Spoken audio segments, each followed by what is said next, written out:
Keaton Monroe had spent years building his life from nothing, brick by brick, sacrifice by sacrifice. He was a provider, the rock, the man who never faltered. Long nights, endless deadlines, and unwavering devotion defined his existence. But in one devastating moment, everything he had worked for shattered. As Keaton stood in the doorway of his own home, the scene before him was a nightmare come to life. His wife of 17 years, Melissa, was tangled in the sheets with another man, his best friend, Tyler Corbin. The truth was undeniable, and the betrayal cut deeper than any wound he had ever known. Melissa's golden hair spilled over the pillow like a twisted vision of a love story gone wrong.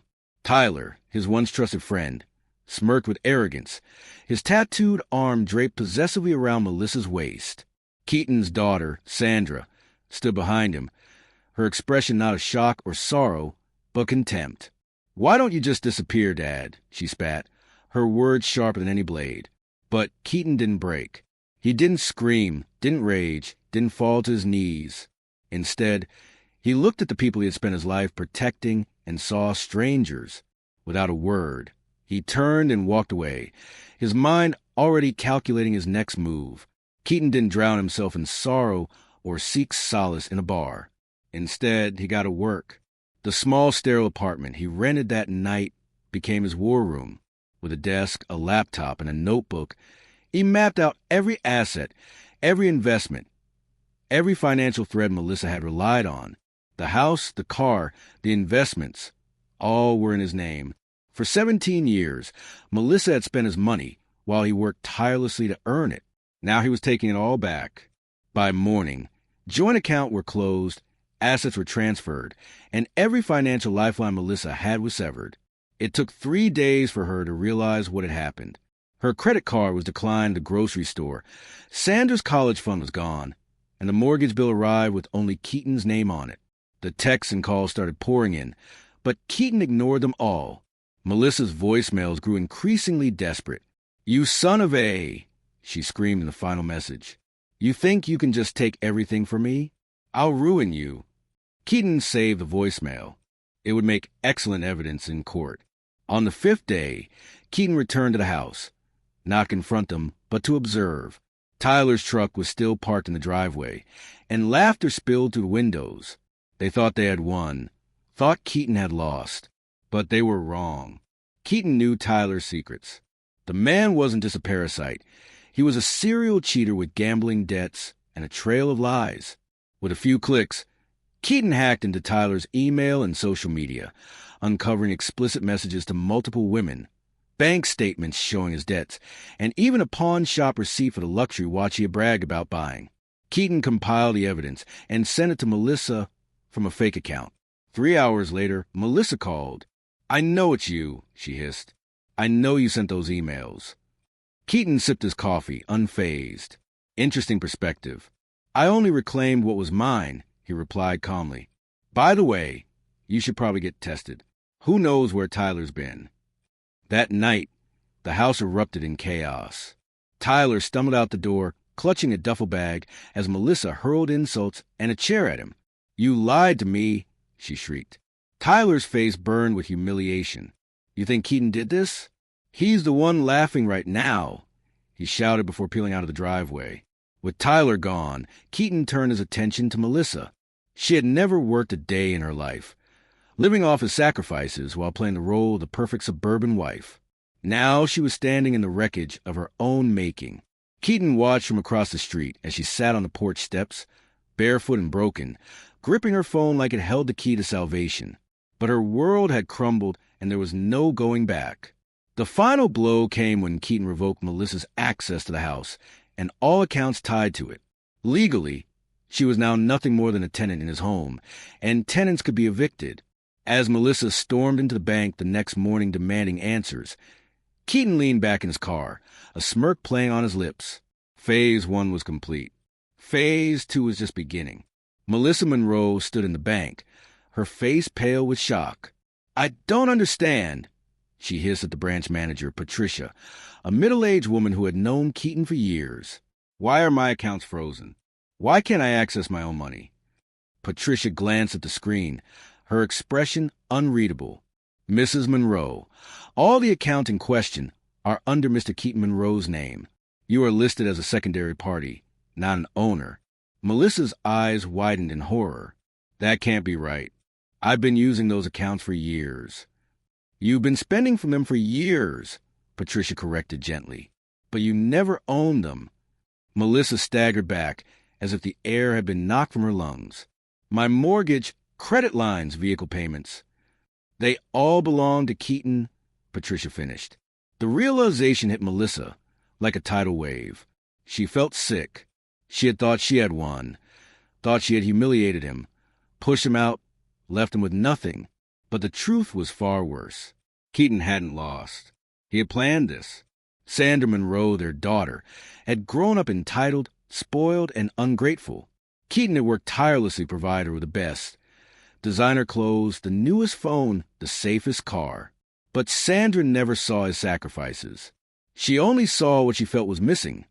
The birthdays he missed, the late nights at the office, the weekends he spent building their future instead of playing daddy-daughter picnics in the park. So when Tyler, Melissa's new lover, whispered poison in Sandra's ear, she believed him. She had thrown away the only man who had ever truly loved her. And now she was paying the price. Harvard's deposit deadline had passed. Her dream school, the one Keaton had spent nearly 2 decades saving for, was gone. And now she was left with nothing. Melissa had tried calling Keaton dozens of times, but he never answered until one night, standing in the cold outside his apartment. Her face pale and desperate, she saw his car pull into the parking lot. "Dad!" she called, running toward him, her breath visible in the crisp air. Caton stepped out, his expression unreadable. "How did you find me?" he asked, his voice devoid of warmth. "Mom had the address from court documents," Sandra admitted, hugging herself for warmth. Caton said nothing. Sandra swallowed her pride. "I was stupid," she whispered. "I was wrong. I get it now." Caton tilted his head. "Get what?"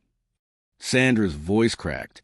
"How much you did for us, how hard you worked, and how I treated you." Caton's silence stretched like an executioner's pause. "Dad," she pleaded, stepping closer. "I need you." Caton let out a slow exhale. Once, those words would have undone him. Once, he would have moved mountains for his daughter. But that man was gone. "You made your decision," he said, his voice steady and cold. "Now live with it." And he walked past her, leaving her standing alone in the dark. Melissa had tried everything. She begged, she cried. She even tried charming her way back into Caton's life. But when none of that worked, she resorted to threats. "You can't just cut us off like this," she shrieked one night outside his apartment door. "I'll take you for everything in the divorce." Caton simply sipped his coffee and closed the door in her face. The next day, she tried to hire a lawyer, only to discover that Caton had already retained the top 3 attorneys in the city, ensuring none of them could take her case. One by one, her options dried up until finally the court ruling came in. Her divorce settlement was the bare minimum. She had thrown away a man who had given her everything, and now she was left with nothing. Caton drove past his former home one last time.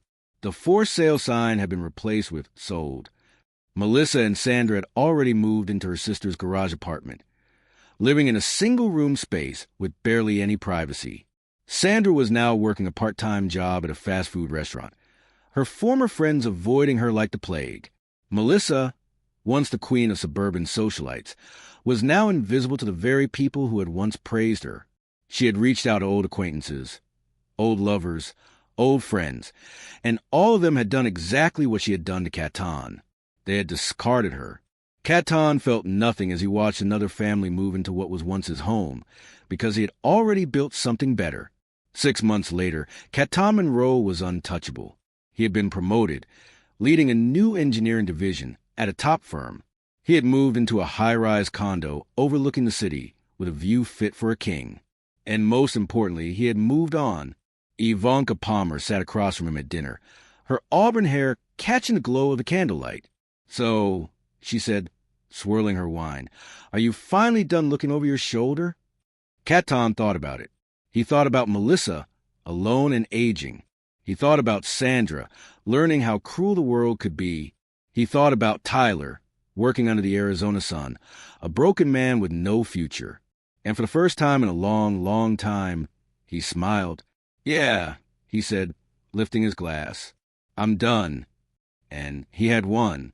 Melissa Monroe had once been the queen of a suburban castle.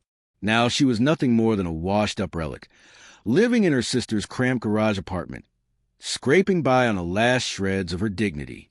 She had gone from sipping wine with wealthy friends to searching job listings on an outdated laptop, from bragging about designer brands to cutting coupons for groceries, from hosting dinner parties to working a dead-end job as a receptionist in a rundown insurance office. Melissa Monroe had finally come to understand something terrifying. She wasn't special. She had never built anything of her own. She had merely taken from Catan, taken from Tyler, taken from the world. And now, there was nothing left to take. Sandra Monroe had always been the girl who had everything. She had spent her teenage years flaunting her privilege, mocking those beneath her, rolling her eyes whenever her father asked her to be responsible. Now she was working the late shift at a fast food restaurant, forced to take orders from kids she once considered beneath her. Every shift felt like an exercise in humiliation. Her old friends were nowhere to be seen. Harvard, a dream that would never be, was gone. Her future was uncertain. She had thought that choosing Tyler over her father was the right move. Now she realized too late that she had burned the only bridge that mattered. And no matter how many times she tried to call Catan, he never picked up, because Catan Monroe was no longer her father. She had made her choice, and now she had to live with it. One cold evening, Catan's phone rang again. The caller ID was blocked, but he already knew who it was. Against his better judgment, he answered. A small, fragile voice whispered, "Catan, please don't hang up." "Melissa," Catan said, leaning back in his chair, listening to the desperation in her tone.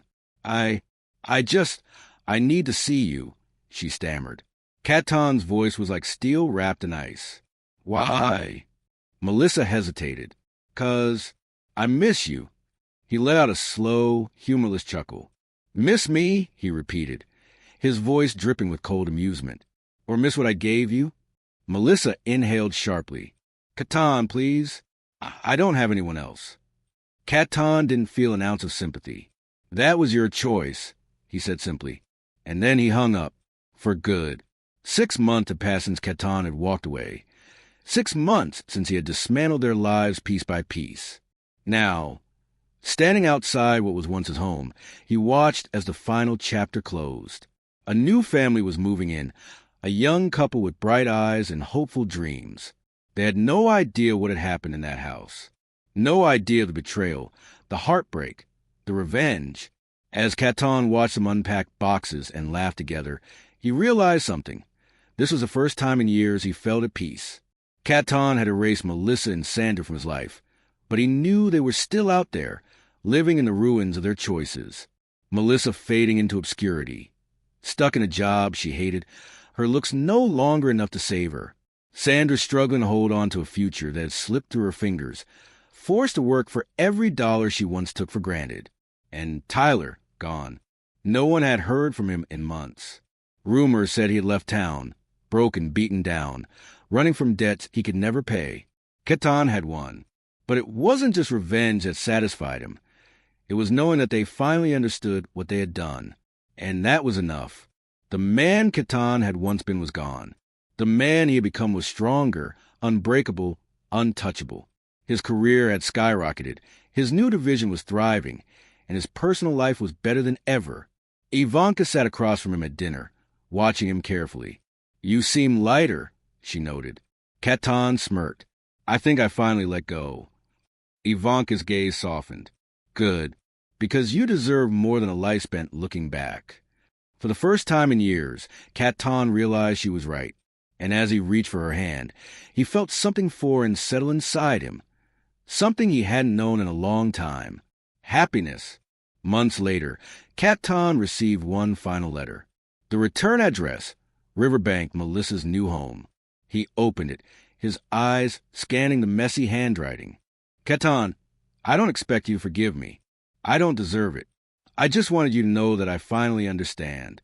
You were the best thing that ever happened to me, and I destroyed it. I lost everything, and I have no one to blame but myself. Goodbye." Caton stared at the letter for a long moment. Then he burned it, because Melissa Monroe no longer existed in his world. She had made her choice. Now she had to live with it. And Caton Monroe, he had won.